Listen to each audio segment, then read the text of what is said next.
a subject of a project that Phil and I are collaborating on to kind of find out how different people in different situations think about that question. So, but going back, well, so first of all, medical practice is changing quite a lot. So people, is that too loud? People often are learning about their own test results, and there's an experiment here in Boston to give people access to their doctor's notes.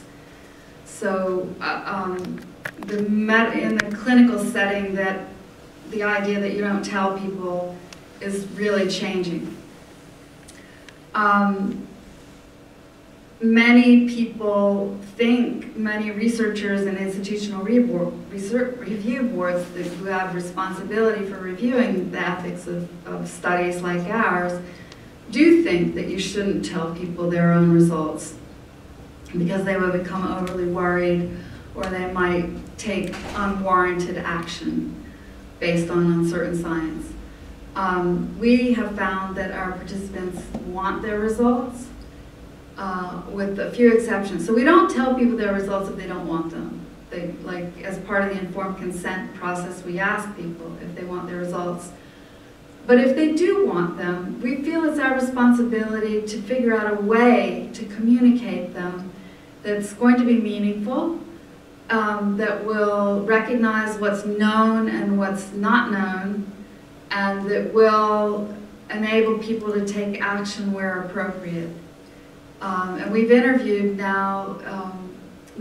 quite a few of our participants after they got their results. So far, no one has said they wish they hadn't.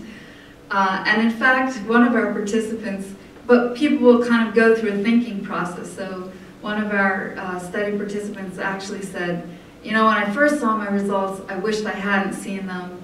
But as I thought about it, I realized I can't not know this, and now that I know it, I have to act on it.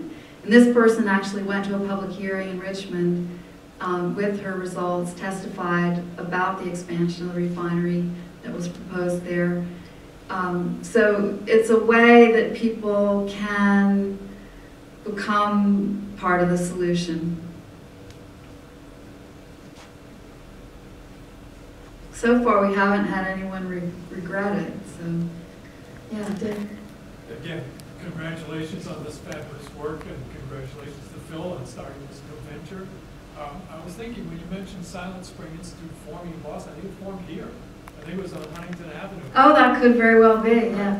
So, again, it's coming full circle, or whatever. Yeah. I have just a question about an aspect of breast cancer promotion that has to do with, I think, the prenatal exposure and the early childhood exposure can also be speeded up later by things even like pharmaceuticals. So I wonder if you could comment on the hormone replacement therapy finding and how that changed the picture. Yeah, well, okay, I want to talk about two pharmaceuticals. One, DES. So that's one of the ways we know about the prenatal effects. When moms were exposed to DES, diethylstilbestrol, their own breast cancer risk later is increased, and their daughter's breast cancer risk is also increased. But Dick was asking about hormone replacement therapy. So estrogen, progesterone therapy increases breast cancer risk up through the 5 years before diagnosis. And that's how we know that you have the whole lifespan to deal with.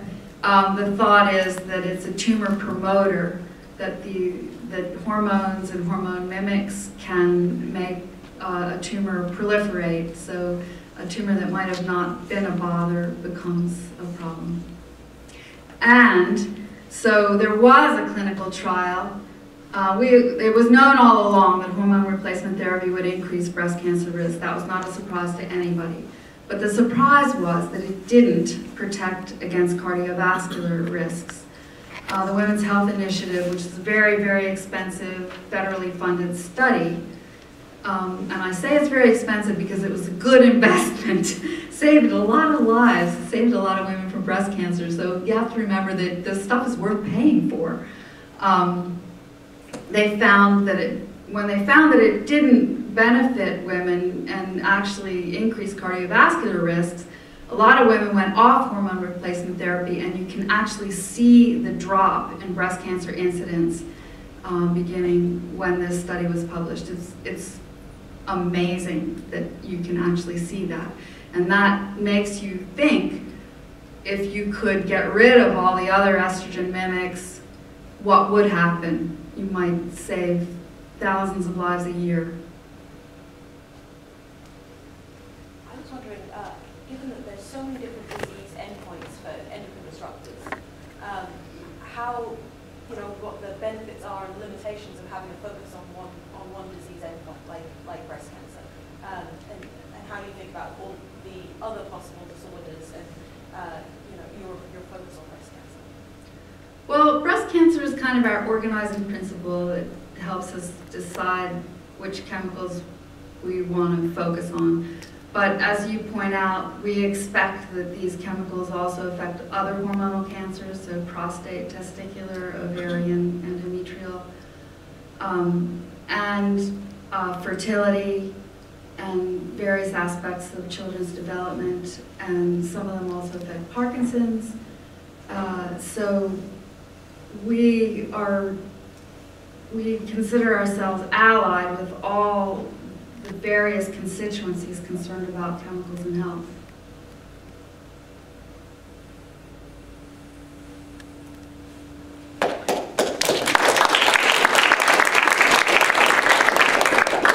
Thank you, Julie. And before Kalila comes up, I just want to remind everybody that there is food afterwards, so stay put and stay attentive. So as I said, I introduced everybody before, so I won't go into separate introductions now, but now I'd like to bring up Kalila Barnett, the Executive Director of Alternatives for Community and Environment.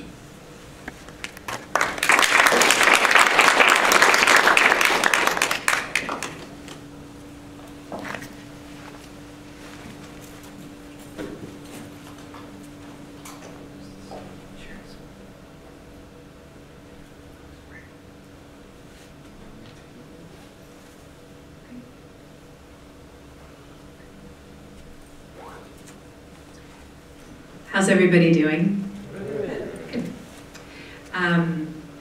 It's funny because I grew up in Roxbury from Boston, and when I was in the 7th grade, I went to Wayland Middle School. I was in the METCO program, and each year of middle school, 6th, 7th, and 8th grade, we had a different sort of theme or house, as we called it. And the 6th grade was Thoreau, that was the Thoreau house, and the 7th grade was the Rachel Carson house. And so, yeah, just this, her vision and leadership, continue to resonate with me today.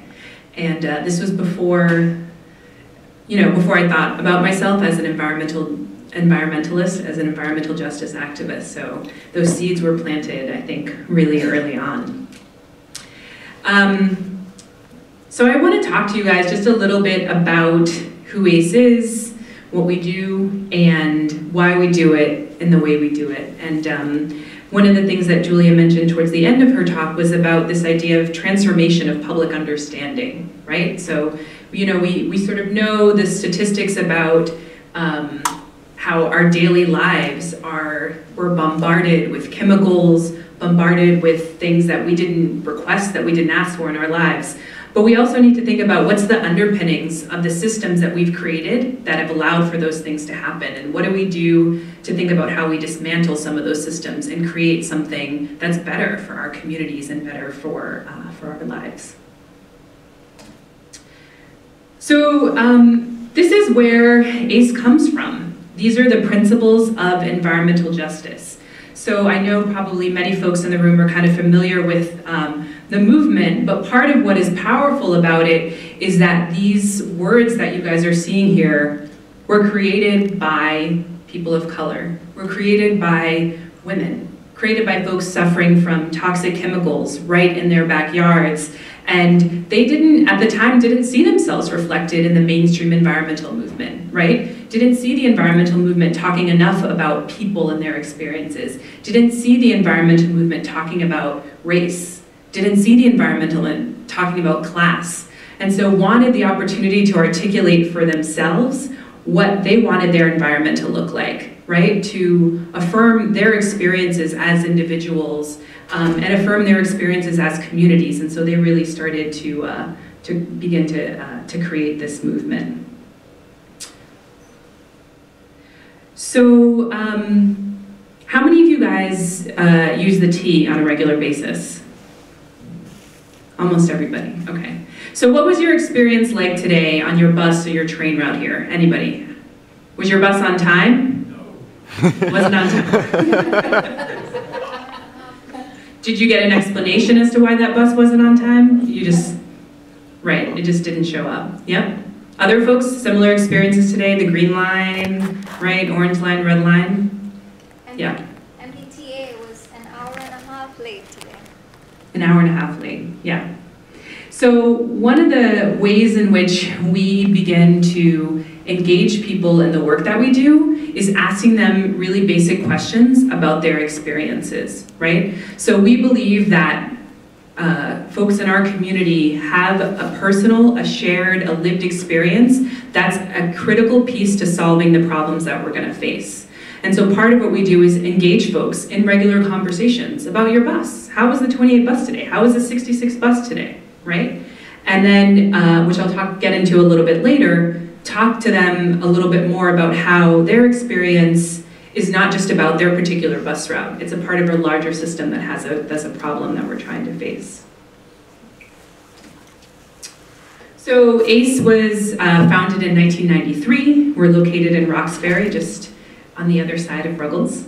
And our mission is to build the power of communities of color and low-income communities in Massachusetts to eradicate environmental racism and classism, create healthy and sustainable communities, and achieve environmental justice. It's a big mission. So what do we actually do, right? So ACE does community organizing, and then we also provide legal and technical assistance that supports community organizing. Why do we do that? One of the fundamental things that I referenced earlier about the creation of environmental justice principles is that people who are directly affected by the issues, by asthma, air quality, breast cancer, you name it, are a part of creating the solution. That those are the folks that should be listened to when we think about how to dismantle those systems, right? So part of our analysis about how we got to this problem is we have an economic system that has put profit before people, right? That has put expediency before our own health as individuals and our own health as communities. And so if we're going to address these things, we need to begin to dismantle it. Okay, I'll come back to that for a second. So our core programs are Environmental Justice Legal Services, which was ACE's founding program. And again, that provides legal and technical assistance for community-based organizations, neighborhood groups across the state who are looking to fight environmental justice battles. So we're working with folks in Brockton who are fighting against a power plant, working with folks in Chelsea and East Boston who are fighting against an ethanol rail. And we also, our lawyers also provide assistance to our in-house organizing campaigns. Our organizing campaigns are the Roxbury Environmental Empowerment Project, which organizes with young people. So we believe, and actually throughout the history of ACE, young people have been leaders, have been the people that have asked the really tough questions that have caused the organization to think about, wow, are we really taking on this issue in the way that it needs to be taken on? And I'll tell you a story later about how the T-Riders Union got created that connects with that. And so the young people that are engaged in ACE's work are high school students, students of color, low-income students, who have an analysis about what they want to see change in the world, and they come together to work collectively to build organizing campaigns. So they have a campaign that's connected to transportation justice right now, also to food justice, and around diesel emissions, which a few folks in this room are working with us on. The T-Riders Union is a huge area of work for ACE, and actually transportation is a huge theme in ACE's work over the course of the almost 20 years that it's been around. We organize for first-class service in Greater Boston. We're the voice of a movement of riders who often are left out of the larger debates, the policy debates about, how do we fix the debt on the T and et cetera. Where's the voice of riders? And so we begin to, through our work, bring those voices, those stories to the fore. And then our last program is called the Dudley Square Organizing Project. So this is one of ACE's newer area of work, and we're doing it right in our home neighborhood of Dudley Square. So I'm sure many folks have gotten a chance to walk over there. There's a ton of development going on in Dudley Square. The city is building the Ferdinand building, there's stuff across from Lilia Cass, a lot of different kinds of conversations going on about what's the future of Dudley. And so we feel like it's really important that there's an environmental justice vision and analysis about what happens in Dudley Square.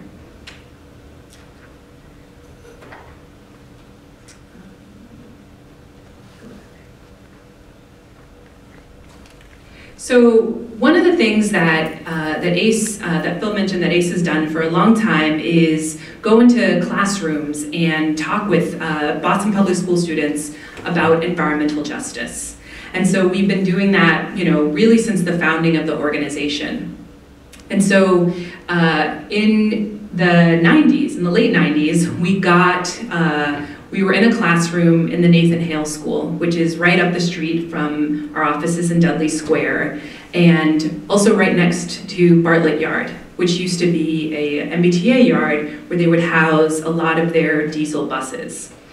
And so we went into the classroom with the help of some students from Greater Eggleston High School and talked to the kids about asthma and air quality. And so you ask the question about, how many people know someone that has in their family who has asthma, or they have asthma themselves. And so in a classroom like that, you have, over 90% of the students raising their hands, right? So again, we've helped folks to be able to identify this is a common and collective issue that's happening in your community, and it's not just you, and it's not just your family.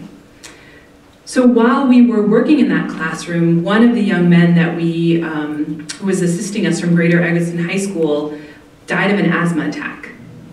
And that was a moment that I believe really transformed ACE and transformed ACE's work. Because we had been founded as a legal and technical assistance agency, right? We were founded by 2 attorneys. And so they wanted to help out communities.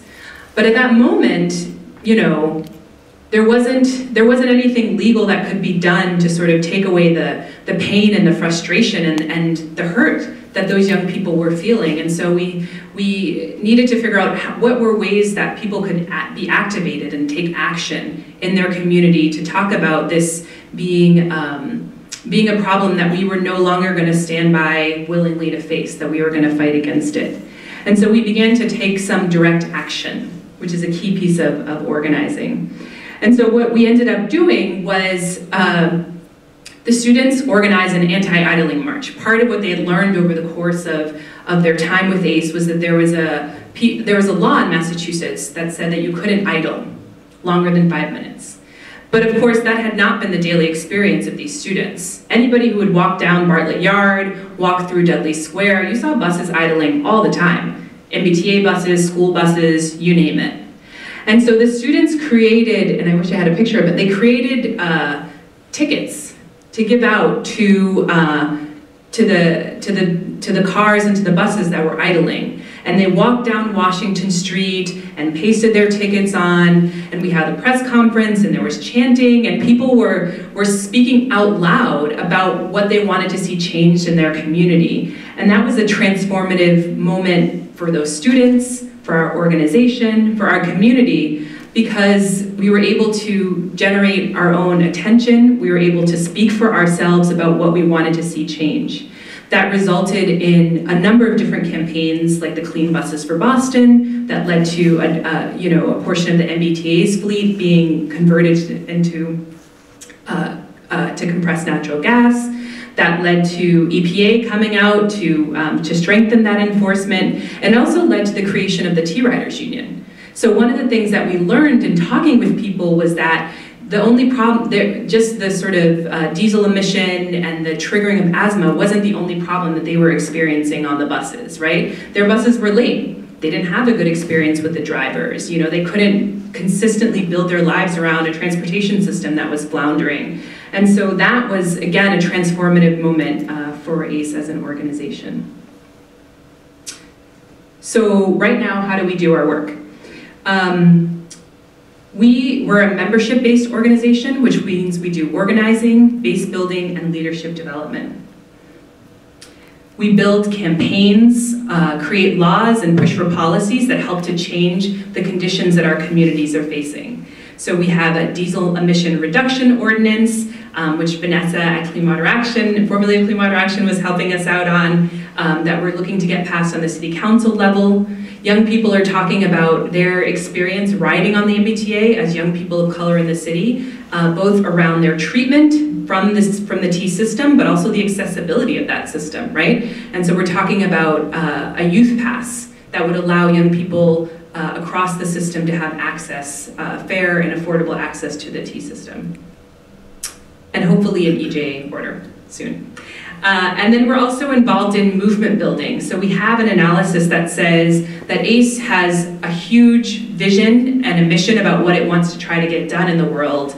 We can't do it alone. So it's important for us to be partnering with organizations, with academics, with activists who share our worldview about the things that need to change and are working with us to try to get there.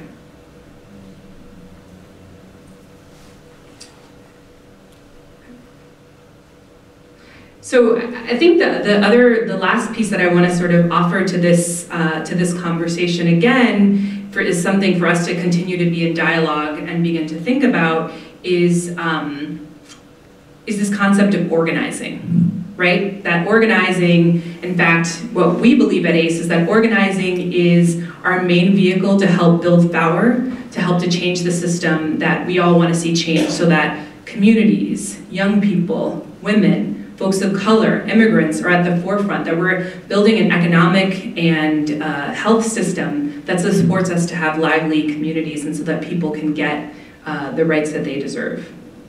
And so for us, organizing is about building power to make changes, but it's not just bringing people out to an event, it's not just campaigning to change a policy, it's not just empowering individuals, it's really about bringing people who suffer from injustice together to build a platform, to build a movement for change.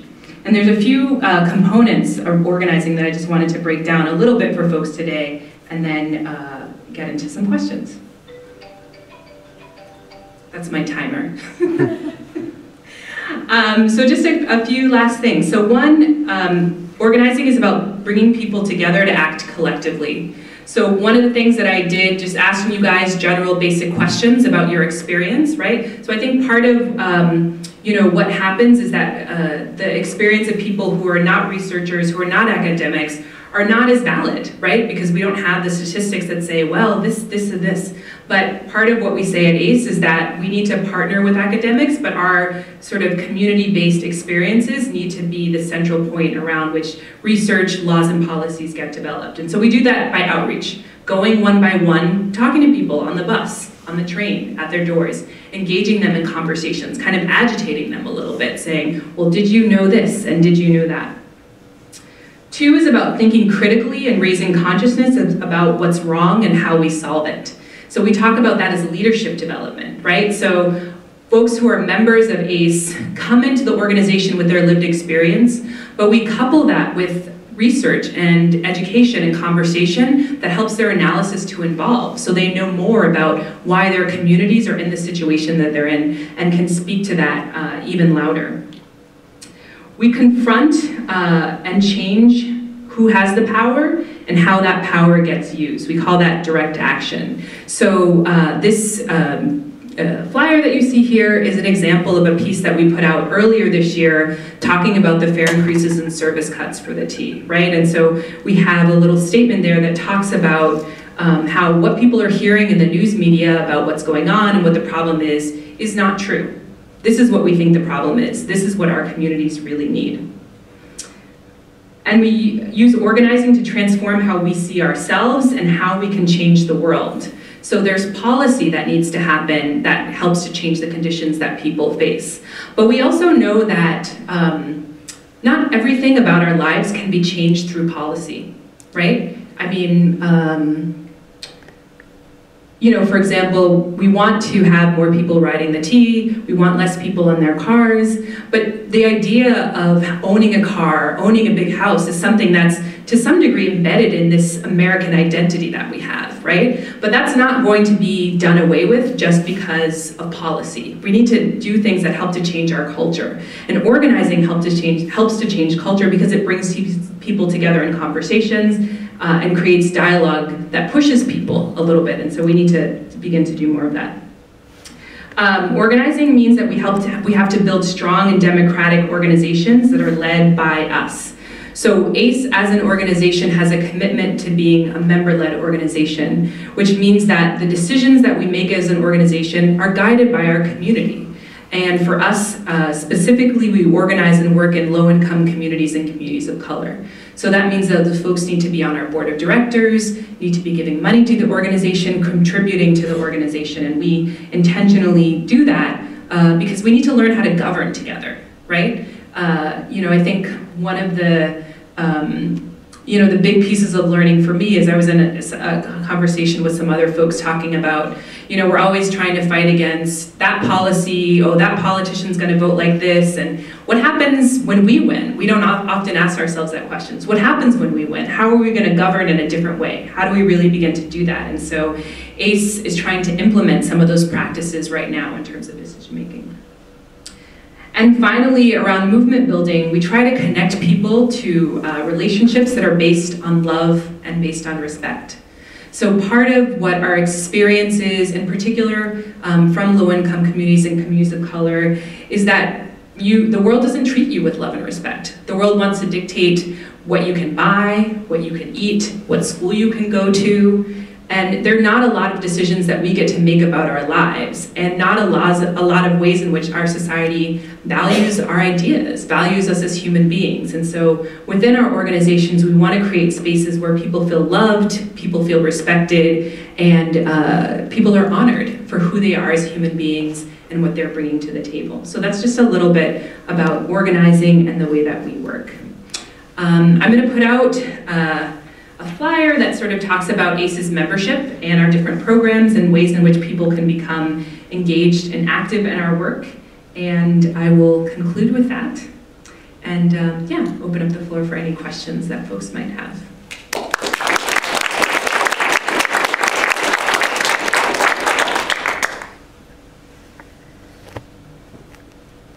Yes.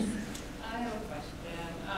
So I know that in your programming, there's not a specific focus on addressing climate change, which is about right. But I wonder if you see climate change, and if your membership, the organization sees climate change as an environmental justice issue.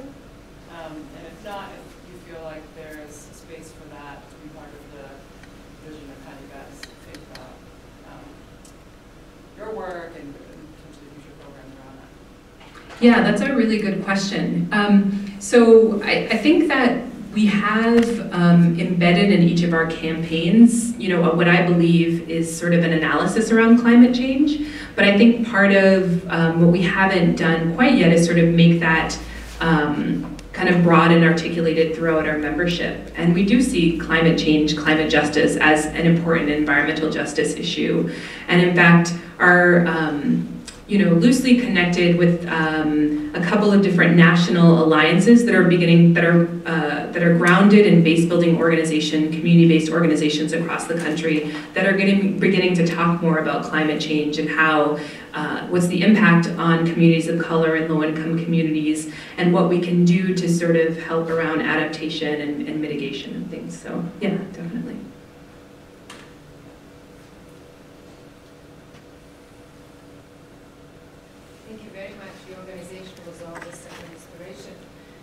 My question is about building coalitions with other organizations outside of the city. Do you work with suburban communities, or would you in those places to build those coalitions? Yeah, Yeah, we do. So we are connected to a New England Environmental Justice Forum, which works with EJ groups in Connecticut and also in Rhode Island. Our Youth Way on the MBTA campaign, because some of the service area for the T is outside of the city of Boston, includes young people from different parts of the state. And we are a part of a few different national coalitions. So we also partner with groups across the country on a small number of issues.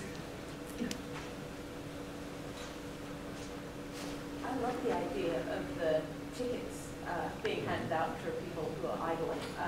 I'd love to hear more examples of innovative ways of getting the message across that you guys have come up with. And also, you mentioned that it led to EPA investigation.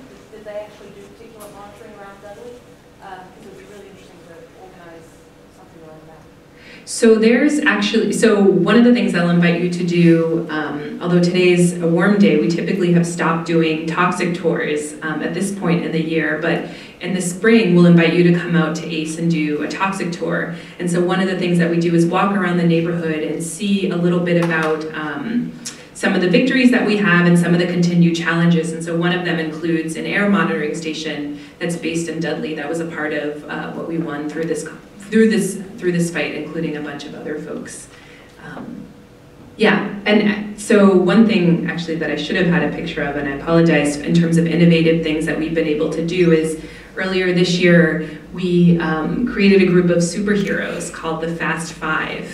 And so each of those characters represented what we felt was an immediate solution to the T to address the funding gap for the previous fiscal year. And so, part of what we've learned around communications is that you have to change the story a little bit, right? You have to present the facts, but you also have to change how people think about it and challenge them to think in a slightly different way. And so through, this idea of a superhero, folks are in tights and underwear walking around the city, going to MBTA board meetings, and it was fantastic and got people really excited about the issue. So, thank you.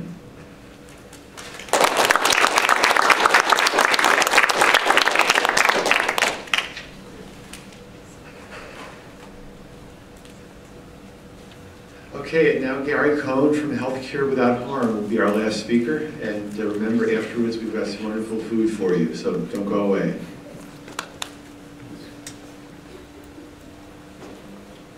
Do that magic thing.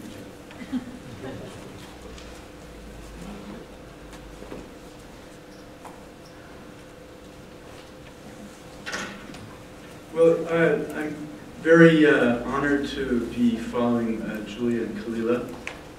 You're representing some of the best environmental people's health science and some of the best environmental justice organizing, so it's an honor to be here with you and to be helping to inaugurate this incredibly important center at Northeastern. It's really needed, and there's a very powerful ecosystem in Boston that will only be enhanced by the work that you guys are going to do and continue to do. Originally, this session was going to happen a couple of weeks ago, and it turns out, for whatever reasons, it was canceled. Maybe it was a storm or something. Oh, it was a hurricane. Oh yeah, mild thing, hurricane. But anyway, it landed back on the 28th anniversary of the Bhopal disaster, so I was really glad for that, because I want to ground this work, this movement on environmental health and justice in this story, because I think there's a lot of lessons here. So I'm going to begin and end with some information about the Bhopal disaster. So Union Carbide was one of the flagship companies that went to India to bring the Green Revolution to India. The idea was that they could increase yields through massive amounts of chemical fertilizer and pesticides, and that was going to bring India into the 20th century. This was an ad that Union Carbide did to show that they were bringing modern science to essentially a feudal society. And what's powerful about this is this idea, sort of this hand of God pouring chemicals into the landscape of India and bringing liberation. It didn't turn out that way. As is true in many industrialization expansions in the developing countries, the kind of standards that apply perhaps in the United States or Europe don't necessarily apply outside of the country. And so in this case, Union Carbide cut back on training of personnel, they shut down the sirens, they got rid of many different kind of safety measures, despite the fact that there were people inside of Union Carbide in India saying this is going to be a disaster, this is a disaster waiting to happen. It was the workers that were alerting them, despite the fact that their warnings. On December 3rd, 1984, there was a leak of 40 million tons of methyl isocyanide. And that blanketed the whole city of Bhopal. And it led to the worst industrial disaster in history. 3,000 people died immediately. The whole city had people who were injured.